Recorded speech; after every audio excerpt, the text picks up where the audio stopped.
Welcome. In this video, we will be taking a look at 3.7, and we'll be specifically talking about supply and demand in this video. And in the second video, we will consider the concept of continuous income streams. So the objectives for this lesson is to consider how to find consumer and producer surplus using area between two curves. And then we will also consider finding the present value of an investment using integration, and that will come in that second video. So let's start by just considering our supply and demand functions graphically, and then we'll take a look at the definitions on the right. So to start out, let's go ahead and just consider what a supply and a demand curve will look like. So let's start with that supply curve. So as the number of items increase in the market, our supply is naturally increasing. So the supply curve is an increasing function to the right, and we'll call that function again S of Q. And notice that I've placed Q on our x-axis, that's the number of items, and then our price, P, is the y-axis, which is the price per item that's on the y-axis. So we have a supply curve up at the top. And then we can consider, well, what does demand look like in relation to this supply curve? Well, as the number of items increases in our market, well, that means that the demand for those items will decrease over time. So we can consider our demand function starts high and decreases over time. And this would be D of Q, the demand function.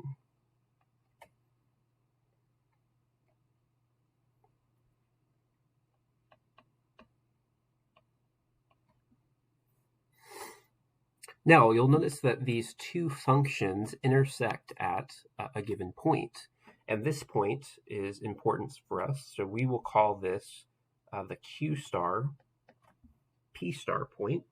We kind of see where that lines up. This will be at P star, and this will be what we call the equilibrium point.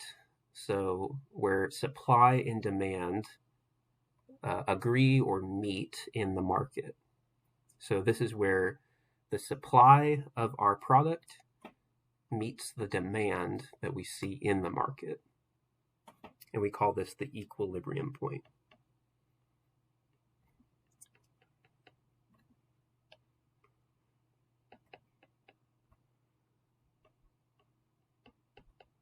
So that equilibrium point will be helpful for us when we consider these consumer and producer surplus values.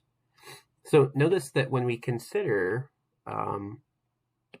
this area that's above this equilibrium point but below our demand curve, we get this little section of area on our graph. Now, if we consider for a moment, our y-axis again is price, that's dollars per item, and our x-axis is the number of items. So if we look at those units and take really their product, because we're looking at area on this graph, when we take that area, I think this area is going to be representing dollars. It's going to be the money value in that section. So we're really, again, measuring some sort of money gained or lost in a transaction here.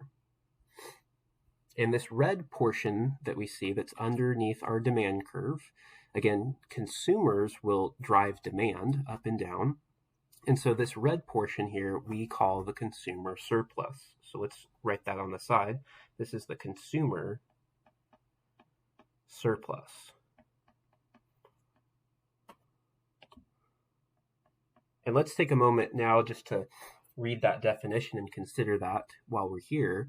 A consumer, this is on the right, the consumer surplus happens when the price that consumers pay for a product or service is less than the price they're willing to pay. It's a measure of the additional benefit or savings that a customer receives because they're paying less for something than what they were willing to pay. In other words, this is free money. This is savings in the market for the consumer. And again, this consumer surplus is just a measure of that savings.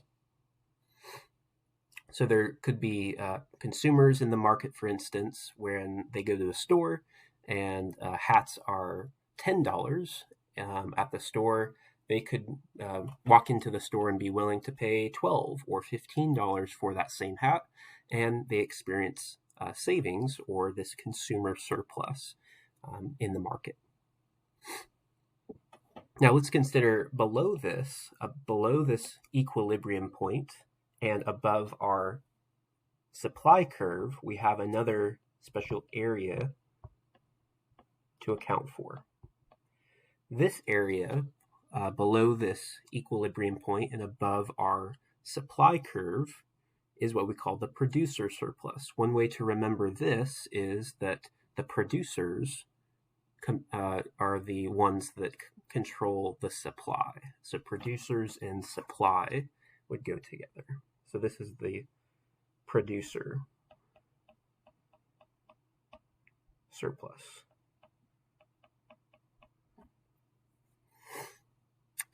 So let's consider what is this producer surplus? What is that talking about? Well, again, this is a measure of money savings, but in the other direction. So the producer surplus is the difference between how much a person will be willing to accept for a given quantity of a good versus how much they can receive by selling the good at the market price. So this is in terms of the producer now. So a producer surplus is generated by market prices that exceed what producers would otherwise be willing to sell for in terms of their items. So now we can consider a situation where maybe we have our hat supplier is willing to sell hats at, again, maybe $8. And again, the market rate is right now $10 a hat when demand is surging. So this is a situation where the producer is willing to supply goods for a cheaper price than what the market actually tells them they can. So this is, again, extra money earned, we can consider, by the producer because they get to sell their items at a higher price than what they were originally willing to sell at. So this is, we can think of extra money earned by the producer. Now let's go ahead and consider, how do we calculate some of these, or at least this consumer surplus and producer surplus? And we're going to use this graph to kind of think about how these expressions are generated. So let's start with again, the demand function as D of Q and the supply curve as S of Q. So we could consider that we have a consumer surplus, and that consumer surplus is going to be defined by the following integral. We're going to consider the integral from 0 to Q star, that's on our x-axis, of dq function dq. So let's consider, well, what is that integral actually measuring? Well, this integral here is measuring the area underneath the demand function from 0 to Q star. So if I considered kind of measuring where that is, maybe in this purple color, so the area underneath the demand function here is our curve on the top, and we'd say, well, the area underneath that from 0 to Q star would actually give me all of this area over here.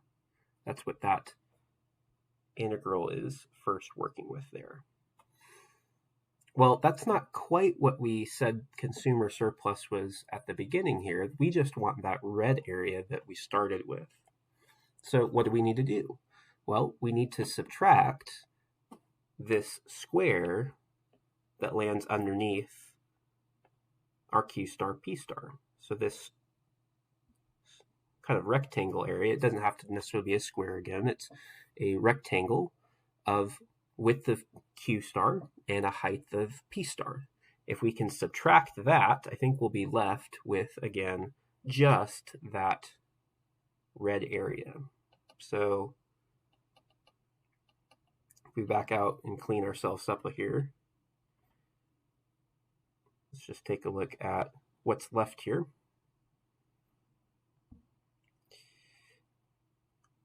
If we get rid of our kind of P star Q star box,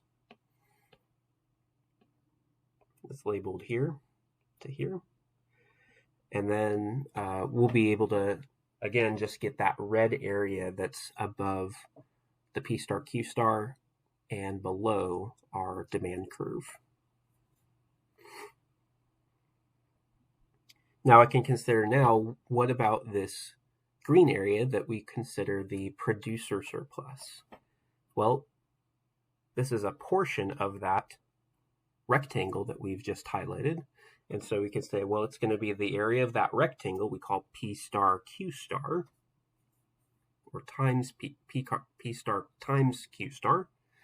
And then we want to subtract away, well, the area that's below the demand curve. So this area right here in blue, we want to subtract that area, which we would naturally say is going to be the integral from 0 to Q star of the supply curve S of Q dQ. So that blue area there is that integral that we've highlighted down on the bottom. So we kind of swap where those items are, and now we're taking the integral underneath the supply curve to get the producer surplus.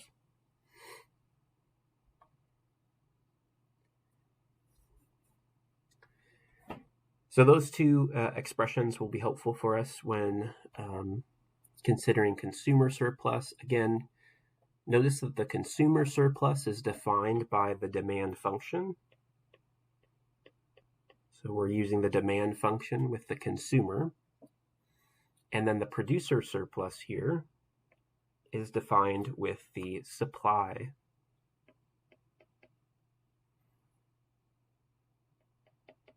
curve.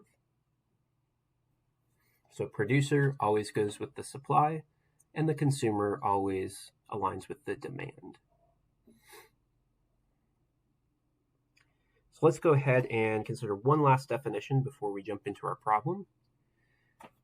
So gains from trade is a measure that looks at, again, the total gains from trade is really the sum of that consumer surplus and the producer surplus, and that would be considered the gains from trade. So if I was to, again, add the consumer surplus plus the producer surplus, that would give me my gains from trade.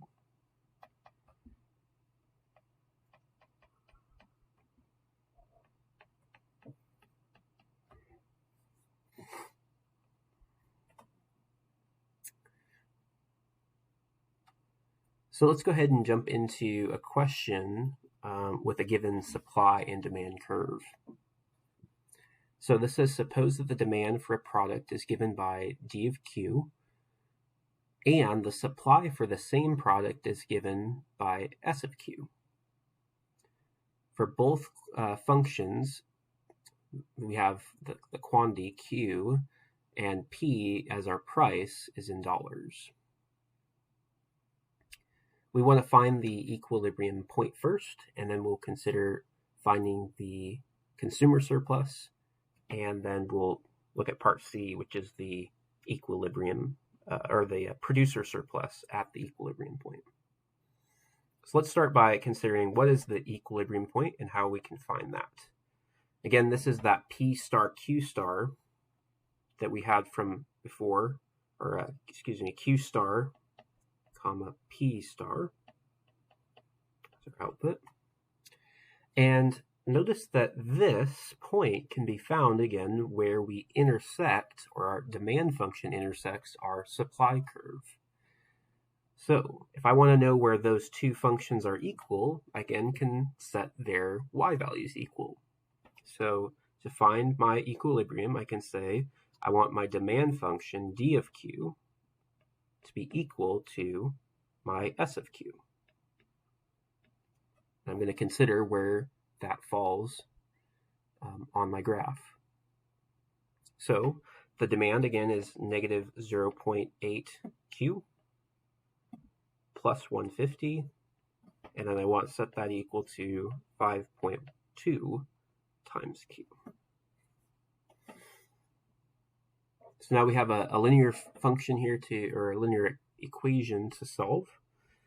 We can go ahead and add our like terms of q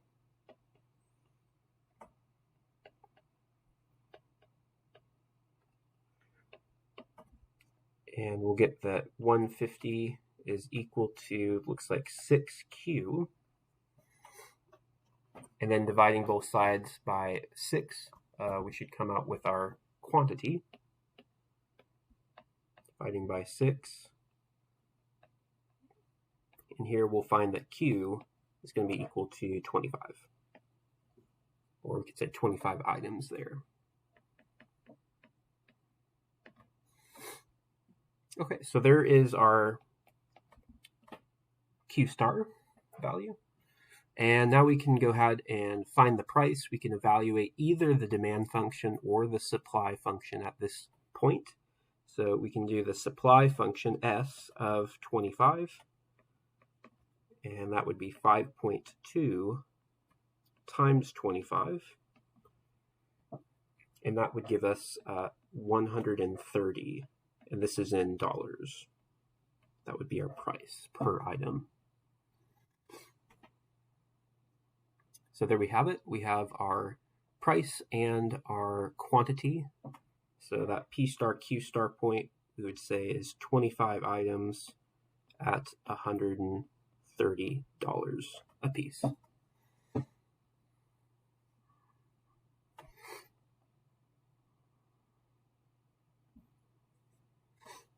Okay, so let's now go ahead and consider finding our consumer surplus.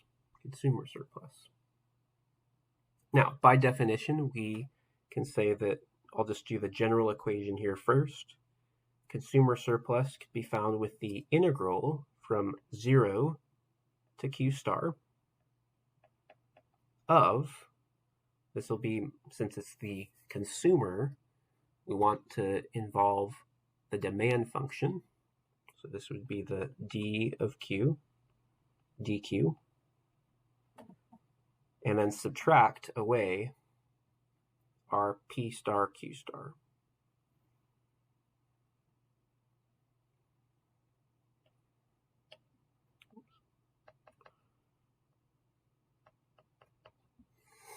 So that would be our consumer surplus. So let's put together that expression with our values that we have. Now we want the integral from 0 to q star, which is 25. My demand function, which will be the negative 0.8 q plus 150. And then we'll subtract the q star times the 130, which is my P star.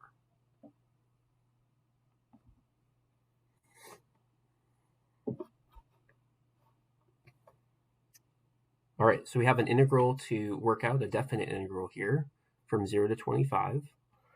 So let's take our antiderivative here. We'd have negative 0.8 q quantity squared divided by 2, and then plus 150 times q. Here, this would be, again, evaluated at 25 and 0 for that portion.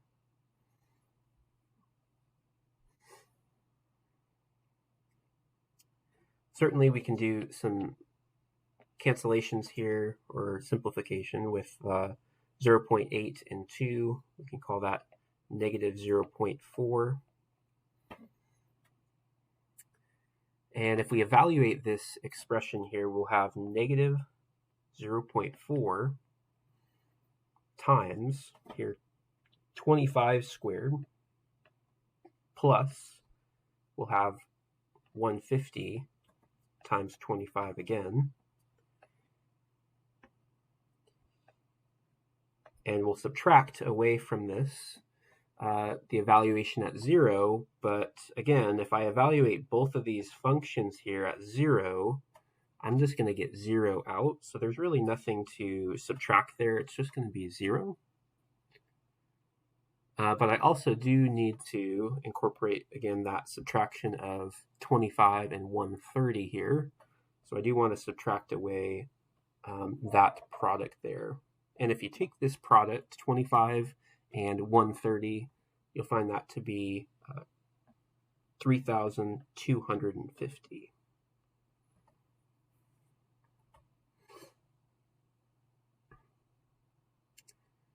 So let's go ahead and list out some final values. If we take each of these products, so we have negative 0.4 times 25 squared. We can find that to be negative 250 plus 150 times 25 would be our 3,750 minus 0, and then we'll subtract 3,250 at the end. And when all that is added and subtracted together, we'll find our final value to be $250. Again, this would be our consumer surplus. So this is the savings to the consumer for being at that equilibrium point. Savings to the consumer.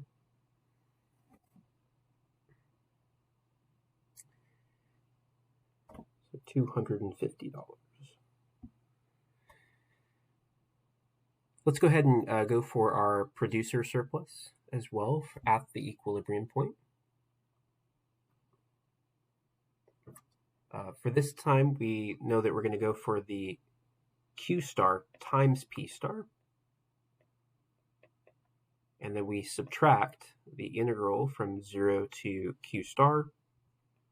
This time, not of our demand function that we did before, but our supply function. So S of Q dQ.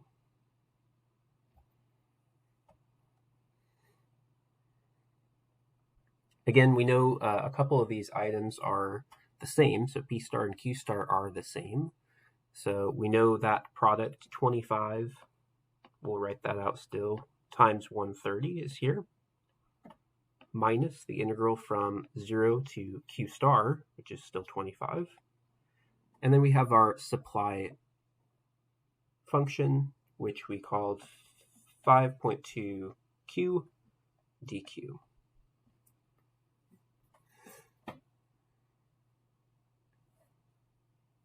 So let's go ahead and follow this through. Again, we have this first product, 25 and 130, is still going to be 3,250. We'll subtract this integral.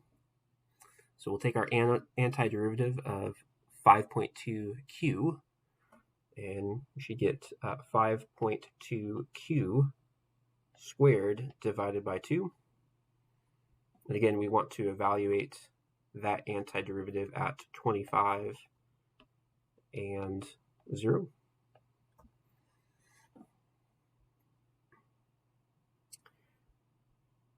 So the following would look like 3,250 subtract. Notice that we can also divide by 2 here to get just 2.6. So we have 2.6 q squared, if we want to write it like that. So we can jot this down as 2.6 times 25 squared, and then subtract really 2.6 times 0 squared.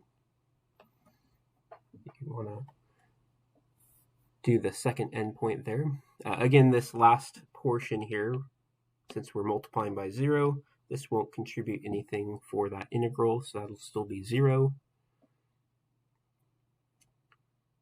So we'll be left with 3,250 subtract 2.6 times 25 squared will give us 1,625. And that will leave us with, again, the total here to be 1,625 when we take that difference. So this will be our producer surplus. Producer surplus.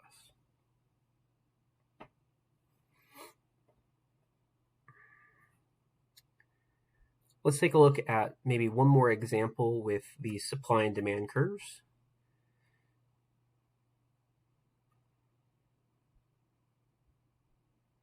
In this question, we'll add on a part C, which looks at, again, the gains from trade. But first, let's look at our supply and demand functions. We have the d of x demand curve, which is 3,200 divided by the square root of x. And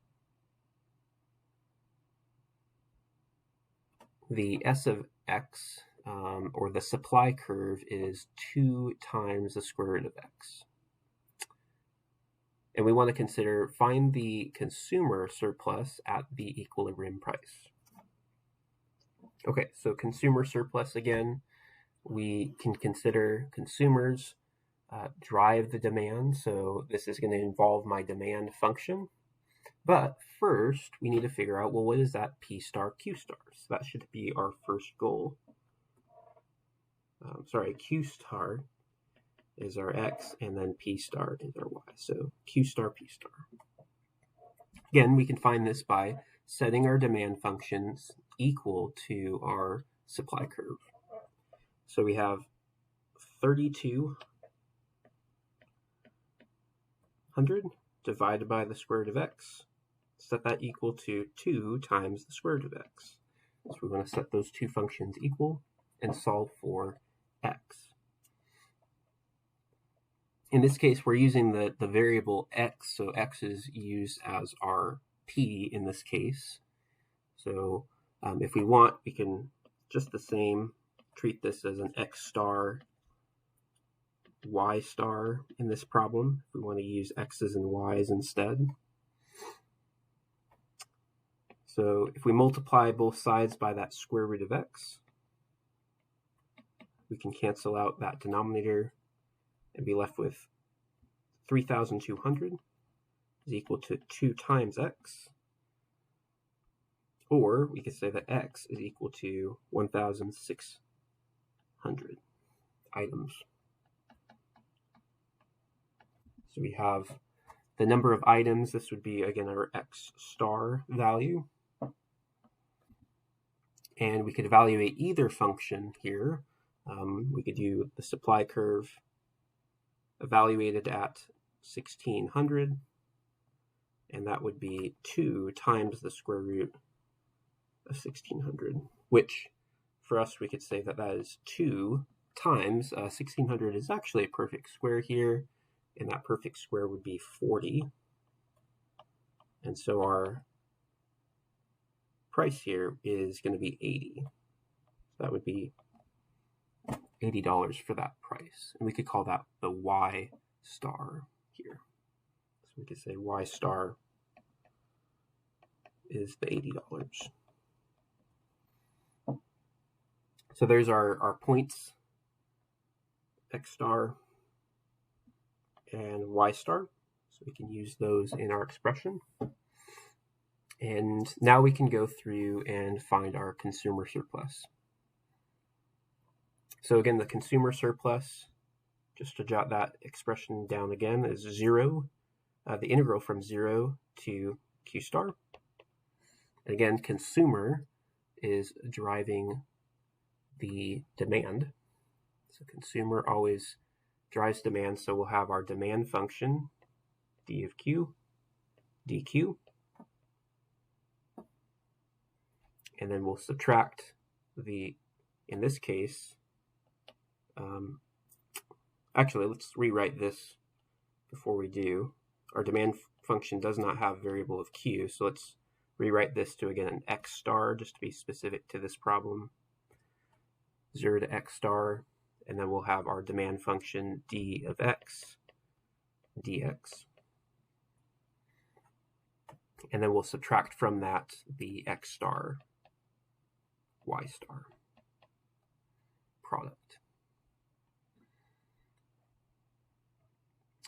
So let's dive into this integral. We'll have the integral from 0. X star is found for us to be 1600.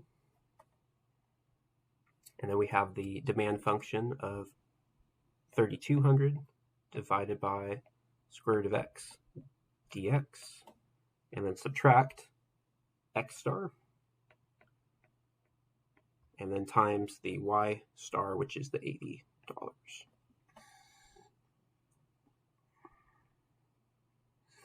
So now let's go ahead and consider our integral here. Another way I can express this function is 3200, and then we could say this is x raised to the -1/2.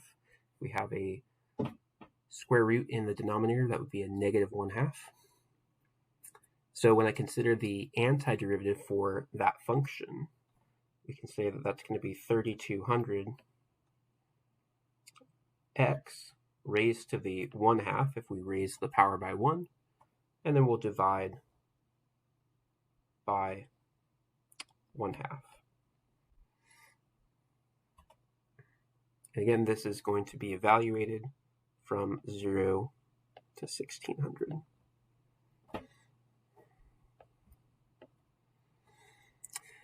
Uh, 1600 and 80 will give us here a product of 128,000.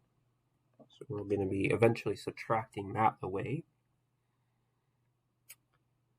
When we take a look at dividing by 1/2 in this evaluation, the equivalent here would be to multiply by 2 for dividing by 1/2.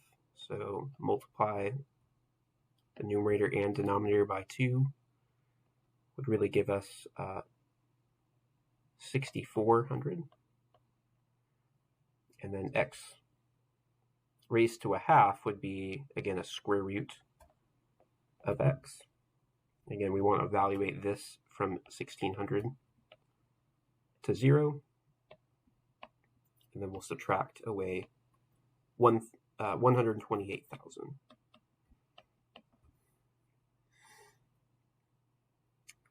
So if we go to evaluate this integral for one last time, we have 6,400 times the square root of 1600, subtract 6,400 times the square root of 0, and then we'll subtract the 128,000 from that.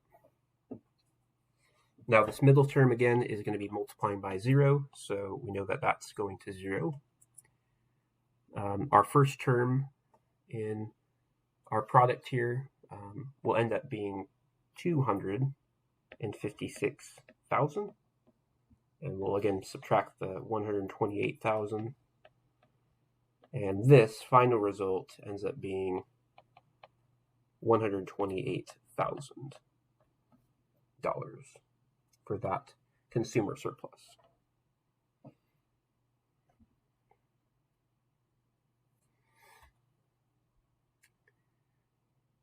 Now let's go ahead and try working out our second problem here.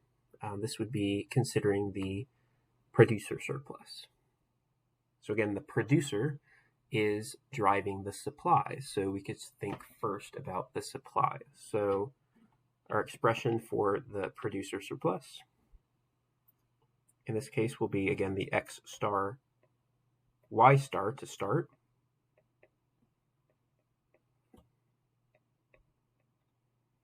And we're going to subtract the integral from 0 to x star.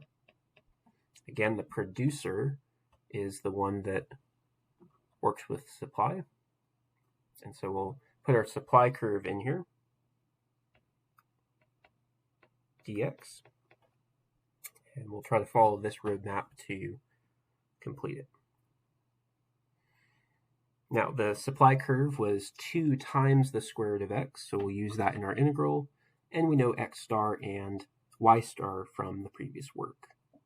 So we can jot this down as, again, 1600 times 80, subtract the integral from 0 to 1600, and the supply curve as 2 times the square root of x dx.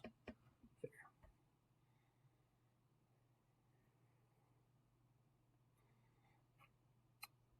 Now our y star, x star, y star has the same product. That would be 128,000. And then we'll subtract away our integral. So we first want to take our antiderivative here. Again, this is the same as considering the function 2 and then x raised to the 1/2 power.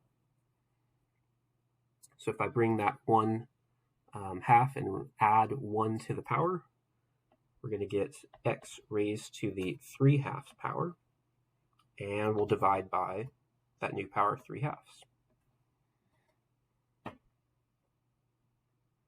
And this we want to evaluate from 1600 to 0.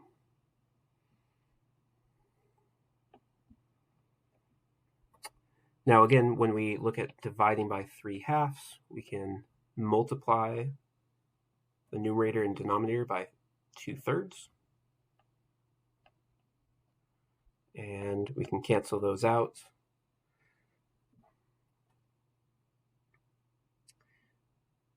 So we can rewrite this maybe one more time below, and this would be 128,000. And then subtract the value 4/3 times x to the 3/2. Again, evaluated from 1600 to 0. And I'll use kind of the side here as well to kind of finish this out. 128,000 will be first. Again, subtract. Here the integral will first evaluate at 1600.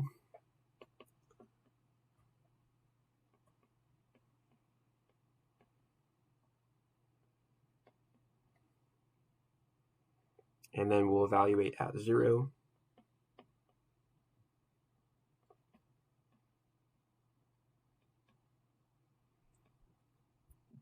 So this last item, again, will have a product of 0.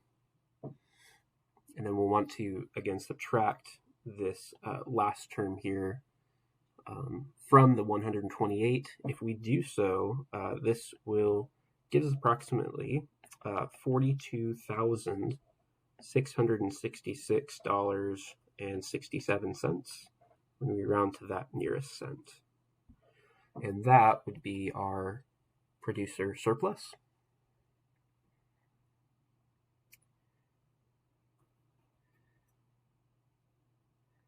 And the last item that we can consider is finding our gains from trade.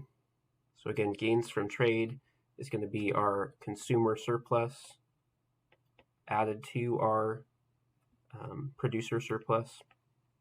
So in this case, we just want to go ahead and add, looks like 128,000, and then plus or add 42,666.67.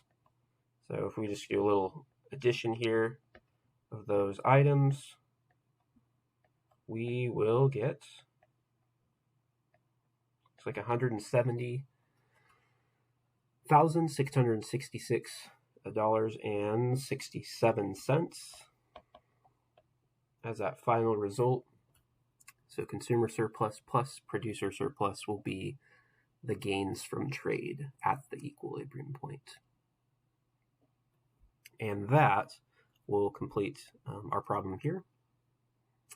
So in the next video, we will be taking a look at our continuous income stream, and we'll be again working with the integral to work out that concept. So look forward to seeing you in the next video, and we'll finish up this lesson with continuous income stream in part 2. Thanks for watching.